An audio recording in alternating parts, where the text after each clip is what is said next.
Art can change our future. Travel with me, artist John Dyer and artist Joanne Short. Be inspired by endangered environments, plants and animals, and learn about tribal culture. Paint, connect, exhibit and change. It's a last chance to paint. So today, we've been really lucky. We're going to walk to school with this lovely little boy, and the family have agreed that they will let us walk with him.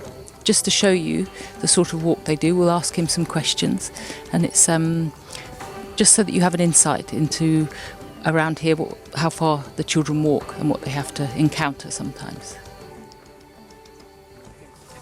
So we're on our way to school, and Vincent is obviously very used to getting to school swiftly. He's walking quite quickly, so we're rushing to keep up with him, but he obviously knows his way very well indeed, so he's on a mission. So here we have some really quite big trees, and the reason why there's so much green here is that this is another water catchment area. So here comes Vincent on his walk to school. He'd normally do this on his own or just with a friend. We're here with the Born Free team and his teachers today. Vincent, do you enjoy walking to school? Do you enjoy this lovely walk to school? Yes, it's very fun. Goes to the school in this forest. And how long does it take you? You have to walk to school and walk back. How long does this walk normally take when I'm not here intruding? 20 minutes. So Vincent's got a 20-minute walk through this sort of wild landscape. Some children will be walking 7 kilometres to school and back again. There's quite a crossing here. Gosh, this is actually really unstable. This is made of, I don't know what this is. This is palm tree. It's a bridge, but it's barely a bridge. So this here is the first bit of proper flowing water that I've seen, probably since we've been here in Kenya, to be fair. And all this is because they put a piece of land to one side, which they don't farm. So then the farming doesn't take away all the water, and then they can take the water to their farms as and when they need it, and carefully in pipes. And they've been taught how to do this to try and help make a living from their farms properly. Teacher Anne and Mr. Kirimi from the school. I am Rasija, grade 6, and I have about 50 pupils. And now I've got left behind and I don't know where anyone is, and there could be a lion anywhere. So do you ever encounter any wildlife on your way to school? Inside the school, they have the baboon. They usually disturb the children so much, the big baboon, the big monkeys. They usually disturb the children. They take their food. They are there running after them. There are so many. I think I wish you can just go there and you'll find them, so many of them in the school compound. Which animal would be your favourite animal? Elephants. Do you walk to school? And if so, how far do you walk? Around 5 kilometers. So I've suggested we pick up the pace on this walk to school because we're getting really late. And Vincent can walk really fast. He's 13 years old. What do you like doing during your free time? Like playing the football. And when I was in home, I go with the goats. Do you have a favorite football team? Yes. It's the Kenya, Manchester. He loves Manchester. Ah, Manchester United. Yes. Very cool. We are almost some 200 meters to the school. And here we have Martin, who's not walking to school. He's just driving. I'll be following you. He's keeping guard. He's driving to school. I'm shy. Oh no! So where did you go to school? Kajao Primary School. And where is that? Around 15 kilometers from Murera. So it's the other side of the park. Yeah, the other And there side. are animals the other side of the park too. Yeah, I Yeah. encountered like elephants, buffaloes, and also crocodiles along the rivers. And how far did you walk to school? 5 kilometers from home. And used to go in a group with other children? Yeah, we used to go with a group of villagers. Yeah, People yeah. from the village. Yeah, we are now at the school gate, and Vincent now will join the others. And already we can see the young ones are also getting in. These are 4-year-old, 5-year-old now joining the school. This is our school where we visit today. The children went there over the weekend and they found something like a rhino within the compound. So I'm in the school playground, and we have a baboon, literally just outside the classroom. The buffaloes, they come very near to the school even when the children are around the school. So we have to, sometimes even we call the game to come and chase them away.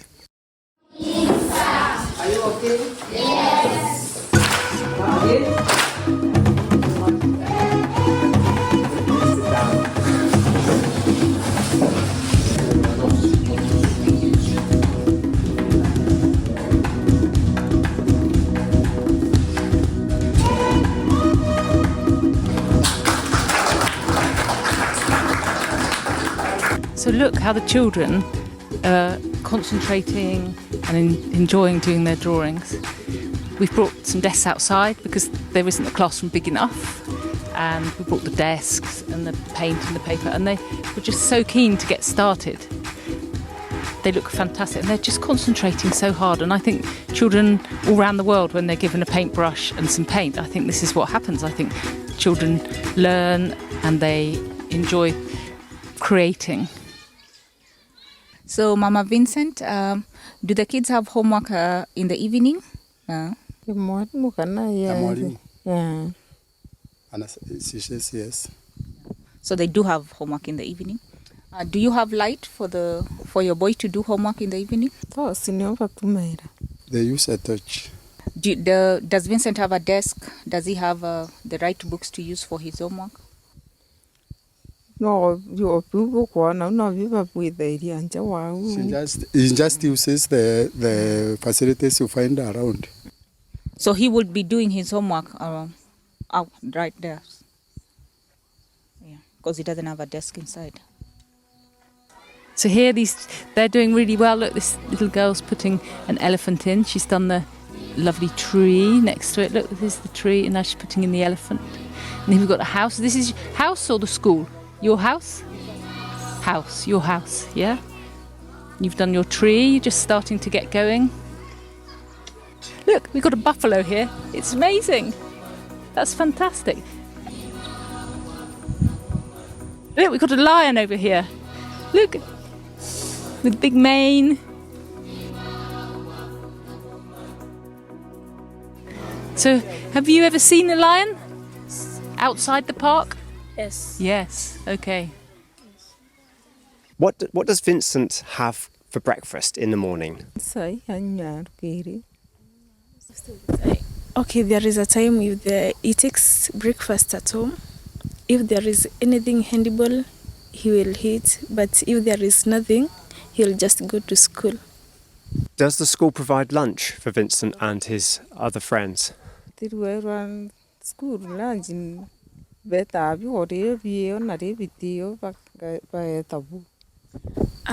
is sometimes the school provide lunch. Other days they don't provide, so they usually carry from home to school. If there is any food, if there is nothing, they'll just spend the day they haven't eaten. Gosh, so that must be very challenging for Vincent. So potentially today he has had no breakfast and potentially no lunch.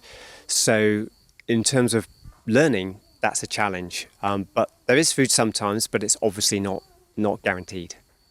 Behind me is the school kitchen, which caters for approximately 450 students, including the teachers. Okay, this is the kitchen. It is used by this school to prepare food for the children.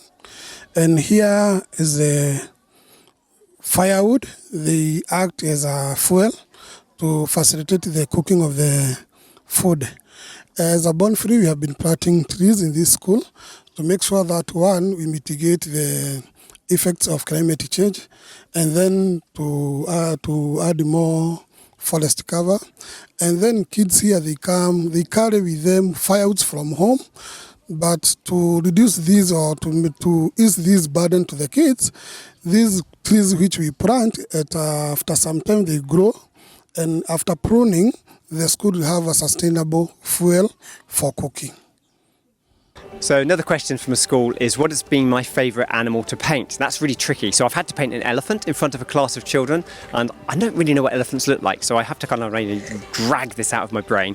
And today I had to paint a giraffe as well, so they're lovely to paint. But again, I think the challenge of those two northern white rhinos is always going to be a memory for me, so I'm going to go northern white rhino. We're going over here to the head teacher, who's been engrossed in his own painting. It's, I think, an inspiration for the children because it shows that they're not the only ones working hard, and he's really, really enjoying it. I'm going to go and talk to him.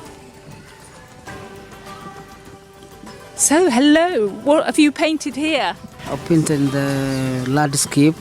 There's some ridges, a vulture, scavengers, one of the scavengers, an antelope, and an acacia tree. And there's some bunch on the sky, flying, looking for food. And have you painted before? Yeah, I've been painting even when I was in primary school. And you like painting, I can see. I love painting. Yeah. It's my best hobby. And it's really good for the children to see that you're doing this. The teacher is able to paint. Yeah. Yeah. Yeah. Thank you so much. Here we've got a really good elephant just here. Just doing a little person to go with it. There's a tree. That's really nice.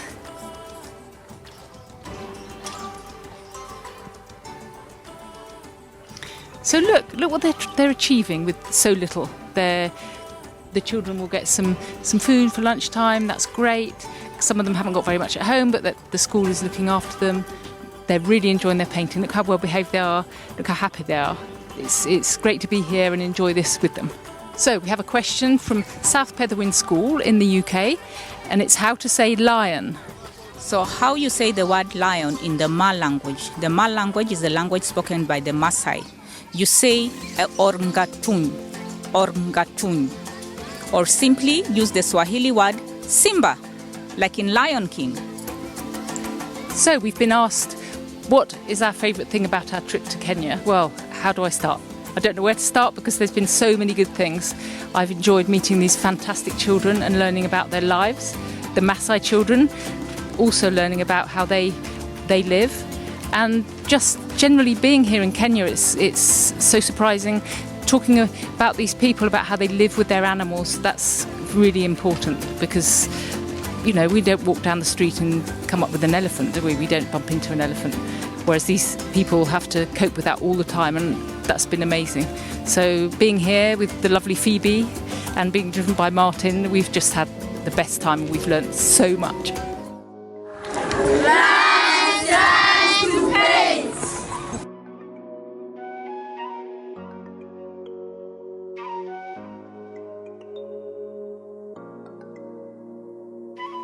We are in Meru National Park now. Look at the colour of the soil, it's amazing. And Joe's just taking some photographs of some giraffes. And we're looking for lions with the lion team from Born Free. And they can track and they keep data on all the lions. So they're fairly confident we might get to see one of their prides. So we've just seen a warthog, and a beautiful, amazing creature. And I've got a fun fact. I think it was about warthog. Can't remember the fun fact. Oh yeah. The fun fact is the warthog is the most forgetful animal. It literally can't remember it's just being sort of chased by something and then stops and eats. That's my fun fact, I think. This lion's really close to us. Can you see it panting in the heat? It's a very hot day here.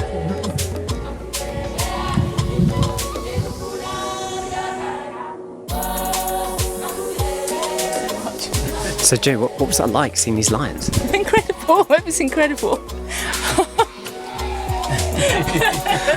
Can we see some more now, please?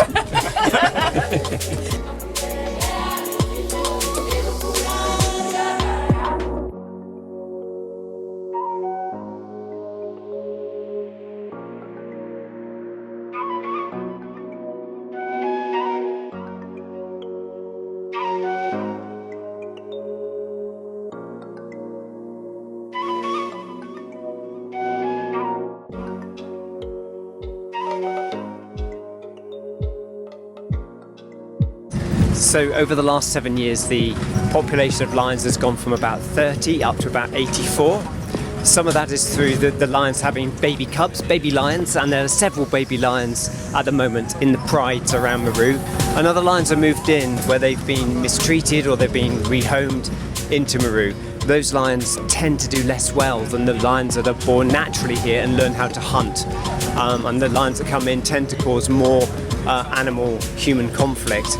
But the good news is we've gone from 30 to 84 lions in Meru. And this is a great story because we need these top apex predators to keep the whole ecosystem in balance.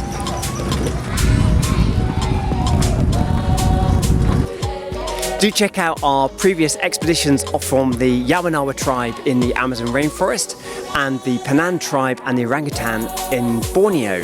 And we will be back with you with a new expedition that's going to be coming up in the next 12 months. So keep an eye out for that. Thanks for following. Do lots of art, send it into the World Gallery, and let's celebrate our beautiful world and make it a better place together.